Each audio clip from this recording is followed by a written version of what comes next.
오늘 우리에게 주시는 말씀 구약 성경 출애굽기 12장 1절과 2절 두 절 말씀입니다.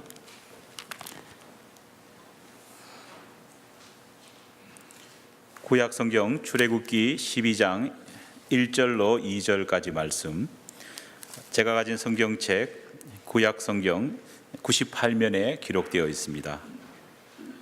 출애굽기 12장 1절과 2절입니다. 주신 하나님 말씀 제가 봉독하여 올리겠습니다. 여호와께서 애굽 땅에서 모세와 아론에게 일러 말씀하시되 이달을 너희에게 달의 시작 곧 해의 첫 달이 되게 하고. 아멘.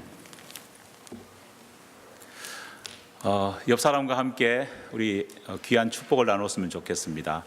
하늘의 복이 함께 하시기를 기도합니다. 한번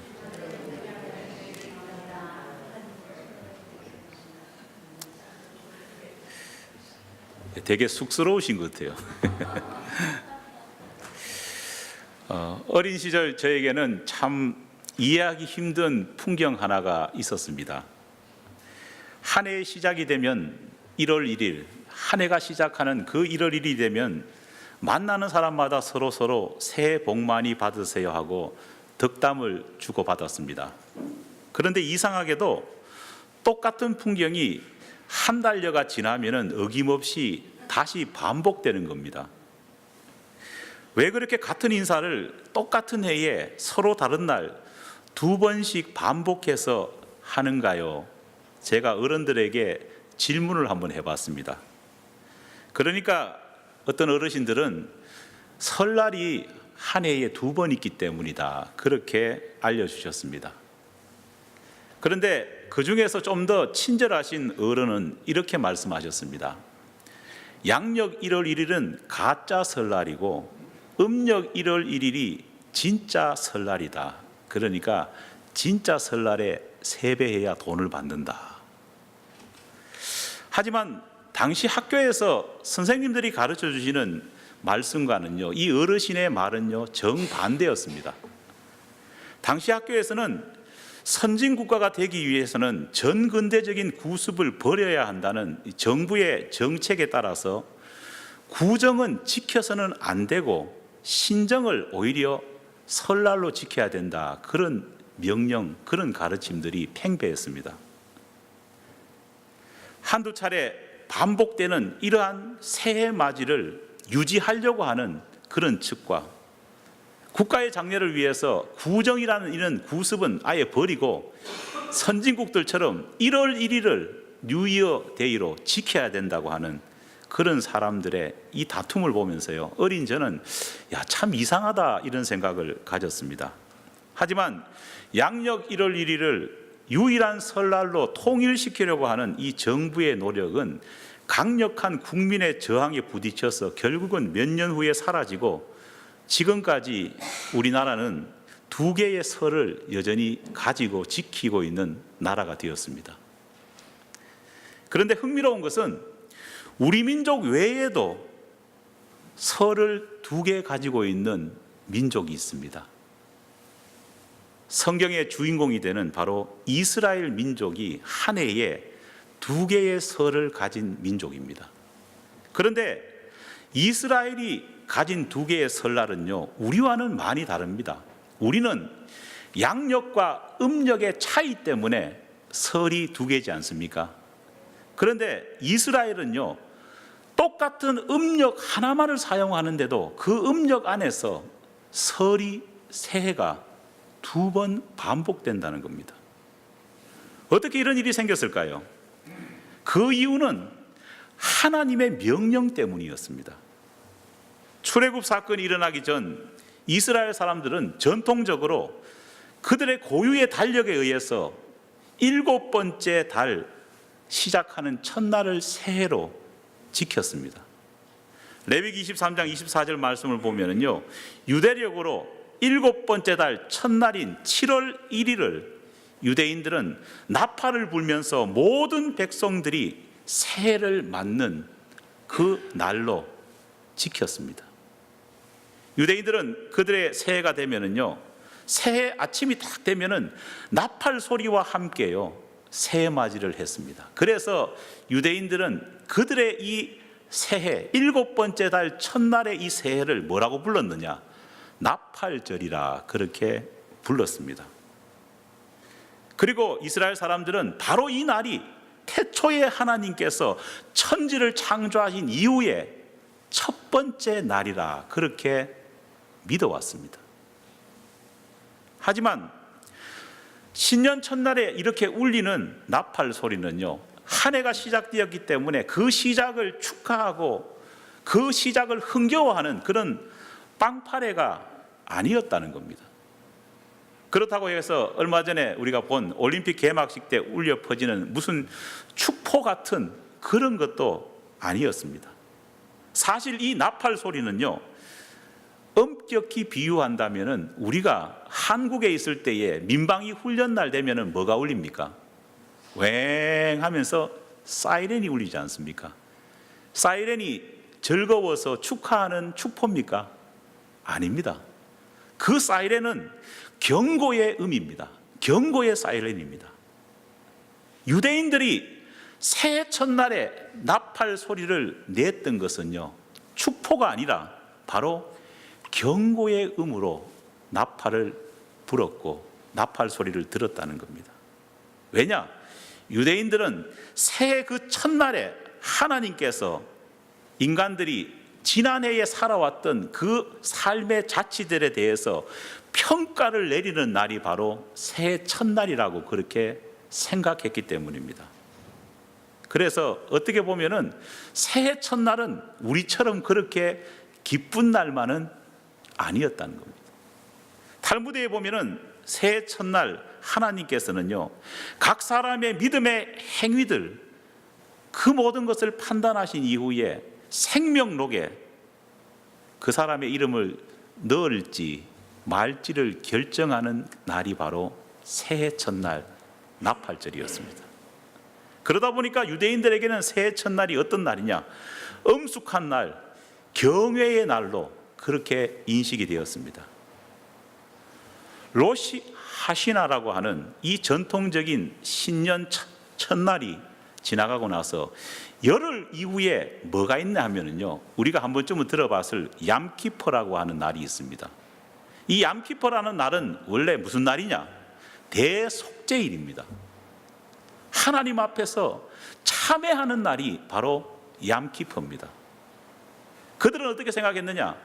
새해 첫날 나팔절에 경고의 나팔 소리를 울리면서 하나님께서 이 사람의 이름을 생명력에 넣을까 말까를 고민하시는 그 하나님의 모습 가운데서 사람들이 불안에 막 떠는데, 그래도 하나님께서는 인간을 사랑하셔서 유예 기간을 두신 겁니다.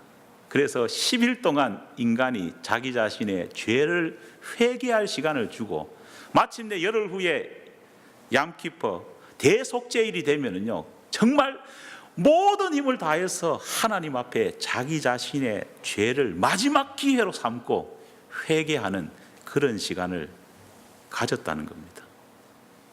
그러므로 이스라엘의 신년은 기쁘고 즐거운 날이라기보다는 오히려 자기의 삶을 돌아보고 대대적으로 금식하고 회개하는 그런 날로 생각을 했습니다. 그런데 이렇게 아주 오랫동안 지켜왔던 이 나팔절의 설날을요, 하나님께서 어느 날 갑자기 다른 날로 바꾸라고 하신 겁니다. 여러분, 정부에서 날짜 바꾸라고 했는데도 국민들이 어떻게 했습니까? 저항했지 않습니까? 그런데 이거는 정부가 아니고 누가 바꾸라고요? 만군의 하나님이 날짜를 바꾸라고 하니까요, 토를 달 사람이 있겠습니까? 없는 겁니다. 하나님께서 새롭게 정하신 새해 신년이 언제였느냐? 7번째 달 7월 1일이 원래 새해였는데 그것보다 3, 4개월을 앞당긴 바로 6월절을 기점으로 해서 새해를 지켜라고 하나님께서 명령을 하신 겁니다. 아비벌과 니산월이라고 하는 오늘날 3, 4월이 지는 그 기간에 바로 새해가 시작된 걸로 변경이 되어버린 겁니다. 하나님께서 이렇게 이스라엘 백성을 향해서 새해를 옮기라고 말씀하신 데는 그만한 특별한 신앙적인 이유가 있었습니다. 과연 하나님께서는 왜 설날 새해의 그 날짜를 출애굽 사건을 계기로 해서 출애굽과 관련된 신앙의 의미를 가진 그 유월절로 새해를 옮기라고 그렇게 하신 걸까요? 여기에 무슨 뜻이 있을까요? 그것을 알기 위해서는요, 우리는 먼저 새로운 설날을 유월절로 당기신 하나님의 그 이유에 귀 기울일 필요가 있습니다. 오늘 본문인 출애굽기 12장 1절 2절 말씀 제가 다시 읽어보겠습니다. 여호와께서 애굽 땅에서 모세와 아론에게 일러 말씀하시되 이 달로 너희에게 달의 시작 곧 해의 첫 달이 되게 하시고, 이 달이 뭐냐? 아비벌이라는 겁니다. 설날을 출애굽을 시작하는 출발점이 되는 유월절로 바꾸라고 하신 하나님의 명령에는요, 바로 설날의 가장 깊은 의미가 유월절 신앙에 들어있다는 하나님의 중요한 메시지가 들어있습니다. 출애굽기 12장 14절 말씀 보면 하나님께서 이렇게 말씀하십니다. 너희는 이 날을 기념하여 여호와의 절기를 삼아 영원한 규례로 대대로 지킬지어다. 할렐루야. 영원히 대대에 걸쳐서 결코 잊지 말고 지켜야 될 하나님의 날로 유월절을 지켜라는 겁니다. 게다가 이 유월절을 사람들이 혹시라도 잊어버릴까 싶어서, 혹시라도 망각하고 지키지 않을까 싶어서 사람들이 결코 잊을 수 없는 날, 무슨 날일까요? 자기 생일보다도 잊을 수 없는 날, 바로 새해 첫날이 되게 하셨다는 겁니다. 여러분, 그렇지 않습니까? 부인 생일이 언젠지는 모르는 남편들이 많습니다. 하지만 새해 첫날을 모르는 남편들이 있습니까? 없습니다. 자기 생일이 언젠지 모르는 사람은 있을 수 있습니다. 하지만 새해 첫날을 모르는 사람은 있을 수 없다는 겁니다.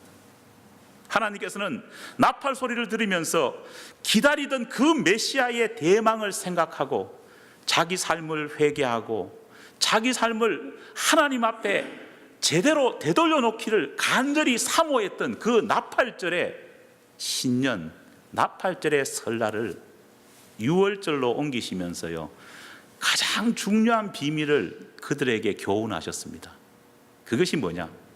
아무리 회개하고 아무리 메시아를 대망한다고 할지라도 그 회개와 그 대망이 유월절 어린 양 되시고 유월절 보혈의 피가 되신 예수 앞에서 행하지 않는다면요, 아무것도 아니라는 사실을 신년을 유월절로 옮기시면서 그들에게 깨닫게 하여 주신 것입니다. 여러분, 하나님의 심판의 나팔 소리를 생각하면서 금식하고 때로는 절규하고 때로는 회개할 수 있습니다. 우리도 우리가 지은 죄에 대해서 후회하기도 하고 한탄하기도 하고 회개할 수 있습니다. 하지만 아무리 회개와 두려움이 우리 마음 가운데 충만한다고 할지라도 우리가 어린 양 대신 어린 양의 보혈의 피 대신 예수 그리스도를 의지하지 않고서는요, 진정한 회개는 이루어질 수 없습니다. 회개는 그리고 골방에 앉아서 혼자 참여하는 것으로 끝나서는 안 됩니다. 하나님께서 새해를 유월절로 옮기신 이유가 뭘까요? 유월절은 이스라엘 백성들에게 중요한 의미가 있습니다. 유월절의 진정한 의미는요, 애굽에서 애굽 사람들과 똑같이 죄에 빠져서 그들의 관습과 문화 속에서 살았던 이스라엘 백성들이 하나님의 명령을 듣고 장자의 죽음이 있을 것이라고 하는 그 예언 앞에서 믿음으로 애굽 사람과 달리 양을 잡고 양의 피를 자기의 생활 공간이었던 문설주와 임방에 바르면서 믿음을 결단했던 날이 바로 유월절입니다. 이 날은 단순히 양피를 바른 것이 대세인 날이 아닙니다. 이 날은 무슨 날이냐? 죄악된 그 삶을 살았던 사람이 완전히 그것을 끊어버리고 새로운 삶을 시작하는 시작의 날이 바로 유월절입니다. 그리고 그 유월절을 기점으로 해서 이스라엘 백성들은 어디로 출발했습니까? 하나님이 약속하신 약속의 땅 가나안으로 출발했다는 겁니다. 그러므로 진정한 회개는요, 골방에 앉아서 참회하는 것으로 끝나는 것이 아니라 내 삶 가운데에 변화와 결단을 일으키고 또 주님이 주시는 새로운 소명의 땅을 향해서 세상 속에 나아갈 때에 진정으로 이루어지는 것입니다. 이제 곧 설입니다.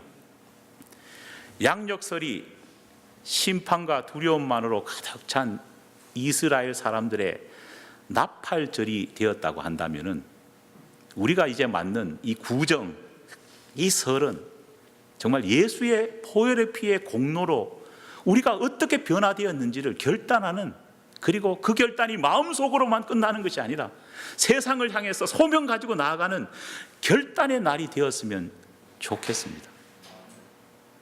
구정이, 설날이 단순히 기쁨 가운데서 즐기는 날이 아니라 우리 기독교인에게는 예수의 보혈의 피를 생각하는 새롭게 시작된 이스라엘의 설날 유월절이 되었으면 좋겠습니다. 하나님이 원하시는 설날은 유월절 어린 양 대신 우리 주 예수 그리스도께서 나의 죄를 씻어주시고 나를 구원해 주신 나의 주 나의 하나님으로 고백되고 기억되면서 그분 안에서 소망을 품고 새롭게 세상을 당당하게 살아나가는 그런 믿음의 출발점임을 믿습니다. 설날은 하나님의 나팔 소리를 들으며 다시 재림하실 주님을 생각하면서 준비하는 날이 되어야 되겠습니다. 설날은 하나님의 나라가 이 땅에 펼쳐지도록 우리가 사명감을 가지고 믿음의 용사로서 세상을 향해 담대히 나아가는 그런 결단의 첫날이 되어야 될 줄 믿습니다. 사랑하는 여러분, 설날이 곧 다가옵니다.